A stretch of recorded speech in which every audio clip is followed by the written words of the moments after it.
बड़े वैद्यों को बुलाती थी कि आज हमारे लाला यहाँ सभी वृंदावन जैसा प्रेम नहीं। और उद्धव आए हैं ये पता लगाने के लिए कि आज भगवान उदास क्यों हैं। आज प्रभु बहुत उदास हैं और अपने अटारी पर छत पर खड़े हुए हैं और वहीं से वृंदावन की ओर निहार रहे हैं। तो एक एक बातें में कैसे चलाने जाता था, कैसे गोपियों के साथ झोली करता था, वो सारी बातें श्याम सुंदर याद रो रहे हैं। बातें हैं उद्धव भगवान के सखा है, बृहस्पति के शिष्य हैं और महामंत्री हैं, इतना उनका परिचय है। भगवान कहते हैं हृदय से लग करके, उद्धव बिसरत नाही, हंस सुता को सुंदर कलरो, और कुंजन की छाई, यह मथुरा कंचन की नगरी, मणि मुक्ता यही माही, जबहि सुरतिया सुखवा मन की, जियम मगत सुख नाही।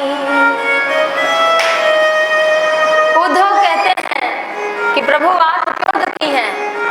तो भगवान कहते हैं कि यहाँ मोती मणि तो बहुत है, मोतियां हैं, मड़ियां हैं, लेकिन यहाँ गोपियों का प्यार नहीं है, यहाँ ग्वाल बाल सखाओं का प्रेम नहीं है, यहाँ यशोदा मैया का प्यार नहीं है। उद्धव सोचते हैं कि ये परब्रह्म परमात्मा है, गंवारिन गोपियों के लिए, ग्वाल बालों के लिए रो रहे हैं। भगवान मन ही मन कहते हैं कि तो पता चलेगा। और उद्धव पत्रिका लेकर के एक एक गोपी का नाम लिखा है पत्रिका में, ऐसा भक्तमाल में लिखा है, एक एक गोपी का नाम भगवान ने पत्रिका चिट्ठी लिखी है। और चिट्ठी का जब जमाना था तो वही किसी का पत्र मिलता था तो कितनी खुशी होती थी। और जिन्होंने अपने जीवन काल में पत्रिका पढ़ी होगी किसी तो उसको तो पता होगा कि तब तो पत्रिका से बड़ा आनंद और खुशी। तो उद्धव लेकर के आ रहे हैं पत्रिका, और जब से भगवान गए हैं इधर ग्वाल बाल, प्रातः काल यही देखते हैं कि कृष्ण कब आएंगे।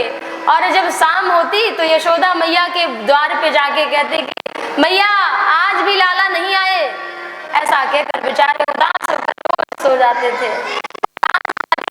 भगवान ने अपना वस्त्र दिया है, अपनी माला दी है।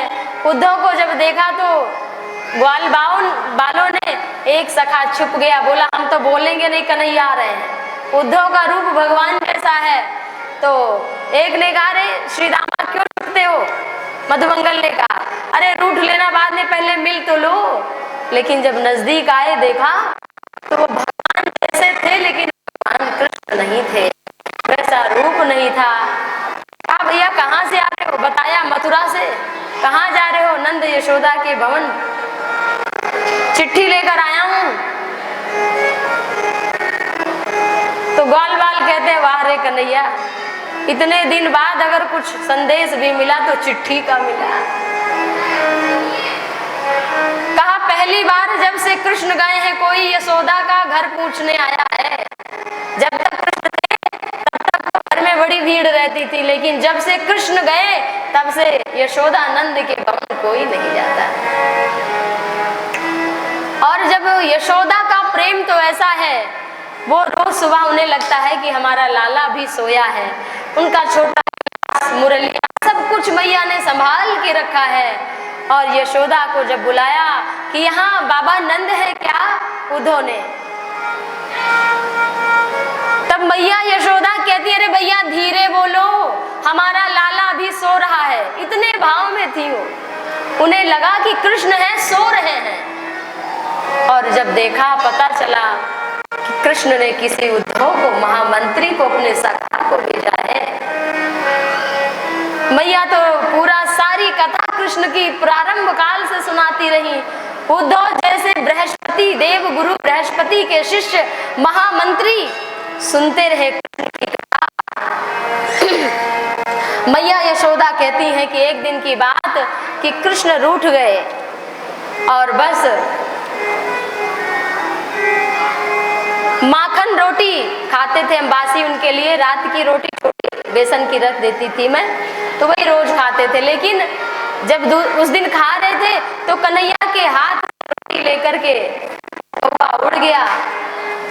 और जब वो कौवा उड़ गया तो कन्हैया बोले कि भैया मुझे रोटी चाहिए और वही वाली रोटी चाहिए जो कौवा ले गया है। मैया ने कहा लो कर लो बात, अब कौवा को हम कहाँ ढूंढेंगे। तो भैया सारी बात सुनाते हैं, लिखा है बहुत सुंदर। सोहत श्याम तैसी बनी सिर सुंदर चोटी, और खेलत खात फिरे अंगना पग, पैजनी बाजत पीर कछोटी। हुआ छवि को रस खान बिलोकत, वारत काम कला निधि कोटि, और काग के भाग कहा कहिए हरि, हाथ सुले गयो माखन रोटी। हे उद्धव, हम उस के भाग को क्या कहें जिसने कृष्ण का जूठन खाया। और हमारे कन्हैया ठुमुक ठुमुक कर नाचते थे और रोटी खाते थे। बहुत सारी कथाएं सुनाई, कथाएं बहुत हैं, लेकिन समय का अभाव। और सचमुच समय ज्यादा नहीं हमको आपको, 100 वर्ष की तो कहने के लिए है, लेकिन समय का जीवन में अभाव है और किसी चीज का अभाव नहीं है। लेकिन मूल रूप में देखें तो जीवन में अगर कमी किसी चीज की है आपके हमारे, तो समय की कमी है। और ये समय निकलता जा रहा है। देखो आज 6 दिन भी कैसे पूरे हो गए। तो ये समय जो है बीत ना जाए और हम घाटे का सौदा करके परमात्म लोक में, परमात्म पथ पर, उस यात्रा पर लौटे, ये ठीक नहीं। ये शरीर जाने से पहले हम कुछ तो अपना जमा पूंजी जमा कर लें। तो कथा हमें यही सिखाती है। बोल वृंदावन बिहारी लाल की। और उद्धव जैसे ज्ञानी जब गोपियों को ज्ञान देते हैं तो उद्धव कहते हैं कि भगवान निर्गुण है, निराकार है, बिनु पग चलई सुनई बिनु काना, और कर बिनु करई कर्म विदिनाना, आनन रहित सकल रस भोगी, बिनु बानी बक्ता बर जोगी, तन बिनु परस नयन बिनु देखा, ग्रहई ग्रान बिनु बास अशेषा, और अस सब भांति अलौकिक करनी, महिमा अमित जासु नहीं बरनी। जिनके मुख नहीं है सुना रहे हैं उद्धव जी ज्ञान, निर्गुण का ज्ञान दे रहे हैं, उनके हाथ नहीं है। तो गोपियां कहती हैं, निकुंज वन में उद्धव ज्ञान दे रहे हैं गोपियों को। तो गोपियों ने कहा कि हाथ नहीं तो किन माखन खायो, और हमारे लिए तो केवल श्याम सुंदर ही है। गोपियों ने चाहन हार जो आज तुम्हें कल और को चाहे, और फेंक दे आँखी निकारी दो यदि दूसरी ओर करे निगाहें। लाख मिले तुम ते बड़े, तुम ही को मिले तुम ही को सराहे, और जो लो अजीब रहे तन में, तब लो हम प्रेम को ना तो निभाए। गोपियां कहती हैं हम ऐसे चाहनहार नहीं, आज किसी और को कल किसी और को, प्रेम कर लिया तो कर लिया फिर। ऐसा गोपियों ने कहा। और हमारी सुनो सुनो हमारी सुनो, हमारी सुनो उद्धव हमारी सुनो।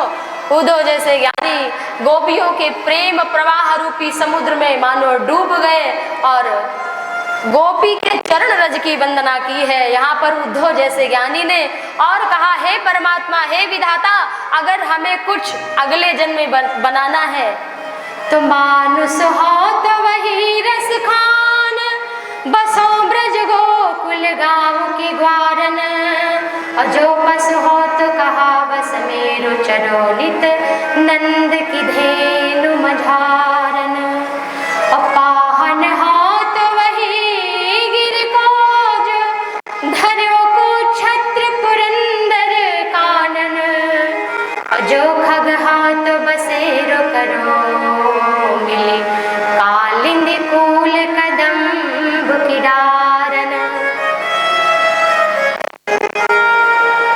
हे उद्धव, अपनी अपनी बात सुना रही हैं, तो उद्धव जैसा ज्ञानी क्या कहता है कि हे विधाता, अगर हमें पशु बनाना तो नंद के यहाँ की ब्रजमंडल की गोकुल की गाय बनाना, पत्थर योनि में भी मैं जाऊं तो मुझे गिरिराज में कोई पत्थर बना के जोड़ देना, अगर मैं कोई पक्षी बनूं तो यहाँ वृंदावन में कदम्ब के वृक्ष पर मैं पक्षी बन जाऊं, मैं नित्य किसी भी रूप में रहूं, गोविंद का सानिध्य मिले। और कहते हैं वंदे नंद ब्रज स्त्रीणाम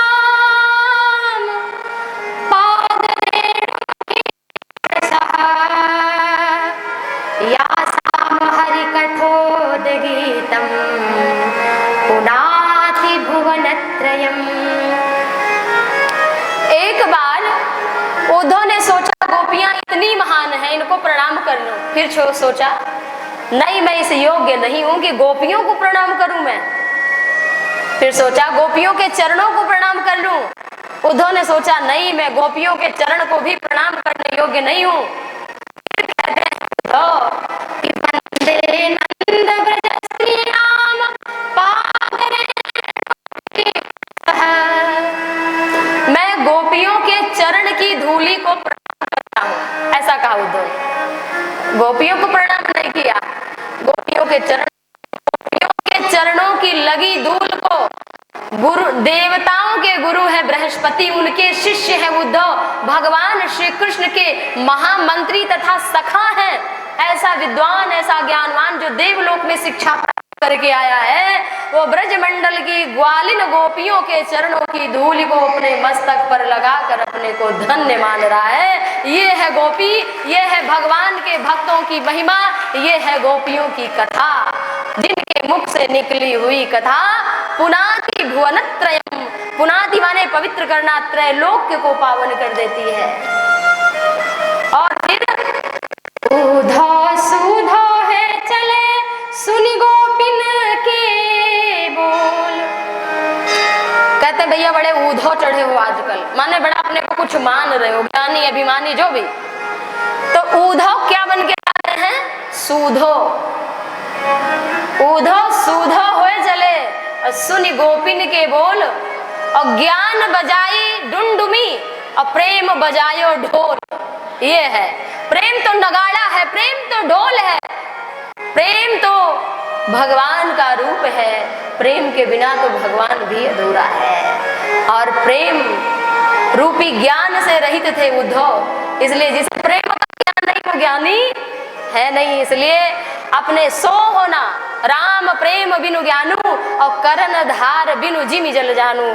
जैसे कोई नौका किसी नाविक के बिना शोभा को नहीं प्राप्त होती, ठीक उसी प्रकार ये जीव भगवान के प्रेम के बिना शोभा को नहीं प्राप्त हो सकता। यही गोपी और उद्धव के संवाद की कथा है। बोलिए सच्चिदानंद भगवान की। आइए विवाह की कथा को संक्षेप कर लेते हैं। बाकी हम सभी